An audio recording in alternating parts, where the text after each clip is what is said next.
दोस्तों कई सारे मित्रों का सवाल था कि हमें सूखे खेत में कैसे डालर चना बोना चाहिए। तो वो उसी का हम सब सिस्टम लेकर आए हैं कि किस तरह से डालर चना बोया जाए, कैसे उसकी तैयारी करी जाए और किस तरह से अच्छा उत्पादन ले सकें, ऐसी बोनी हो। तो यहाँ जो हम खेत देख पा रहे हैं ये सोयाबीन का खेत था और जैसे ही सोयाबीन का खेत खाली हुआ उसमें कल्टीवेटर किया। कल्टीवेटर करने के बाद उसे 8 रोज की गैप दे दी ताकि धूप खा ले थोड़ा सा। धूप खाने के बाद की जो प्रोसेस हुई थी इसमें सबसे पहले एसएसपी को छिड़का। जैसे ही कल्टीवेटर हुआ, कल्टीवेटर होने के बाद एसएसपी 1 एकड़ का 5 बैग करीब एसएसपी डाला और एसएसपी डालने के बाद में उसे रोटर किया 8 रोज के बाद और रोटावेटर अच्छे से कंप्लीट हुआ। कंप्लीट रोटावेटर होने के बाद साथ में सल्फ़र भी लिया है, एक सल्फ़र लिया है 5 किलो प्रति एकड़ सल्फ़र भी लिया है। और सल्फ़र लिया है WDG 80% आता है, 90% आता है अलग अलग, तो वो सल्फ़र लिया है और उसे कंप्लीट ब्रॉडकास्ट किया। ब्रॉडकास्ट करने के बाद में फिर रोटावेटर हुआ। रोटर होने के बाद फिर इसकी बोनी हुई। तो बोनी करने का सबसे बेस्ट तरीका रहा हमारे यहाँ पर जो बेड बनाने वाला बड़ा इंस्ट्रूमेंट होता है वैसा ही एक उसको मॉडिफाई किया और छोटा इंस्ट्रूमेंट बनाया है। छोटा इंस्ट्रूमेंट बनाकर आप देख पा रहे होंगे यहाँ पर नाली है, यहाँ पर पाली है और यहाँ पर फिर से नाली है। तो ये इस तरह से बोया हुआ है। तो यहाँ की नाली का जो मिट्टी है वो उठ के सारा का सारा यहाँ पर आ गया और बाकी आधा इधर आ गया और सेम उसी तरह से उधर के नाली में भी यही प्रोसेस हुआ है।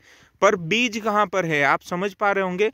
मैंने आपको बताया कि यहाँ की जो डिस्टेंस है ये 24 इंच की डिस्टेंस है। इस लाइन से ये लाइन की डिस्टेंस 24 इंच पर है।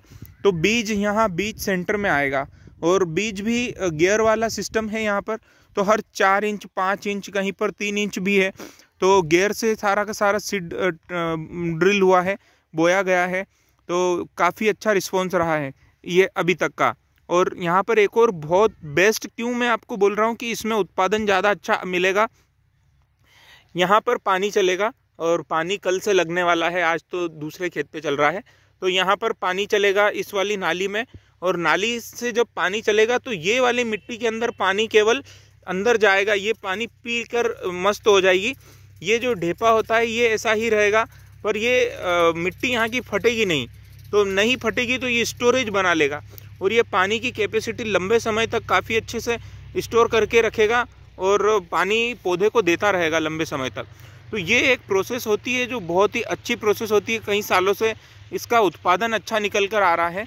तो इसी वजह से ये इस तरह से बोया गया है और यहाँ पर आप देख पा रहे हैं कि ये पूरा का पूरा इस तरह से सिस्टम तैयार करा है। अब आपको मैं वो वाली सीड्रिल भी दिखा सकता हूँ। तो अगले नेक्स्ट वीडियो में मैं आपको बिल्कुल वो वाली सीड्रिल भी दिखाने के लिए रेडी रहूँगा। आपको बहुत जल्दी दिखा दूंगा कि किस तरह से उससे सीड्रिल से बोया है और उत्पादन बेस्ट कैसे ले सकते हैं। तो उसमें बहुत सारी सीड्रिल होती है जिसमें खाद भी आप डाल सकते हैं साथ में। पर हमारा ये कहना है कि खाद साथ में नहीं डालना चाहिए। जो भी खाद वगैरह डालना हो आपको ब्रॉडकास्ट ही करना चाहिए तो ज़्यादा अच्छा रिस्पॉन्स मिलता है। और नेक्स्ट जो रहेगा यहाँ पर पहला पानी अभी लगेगा।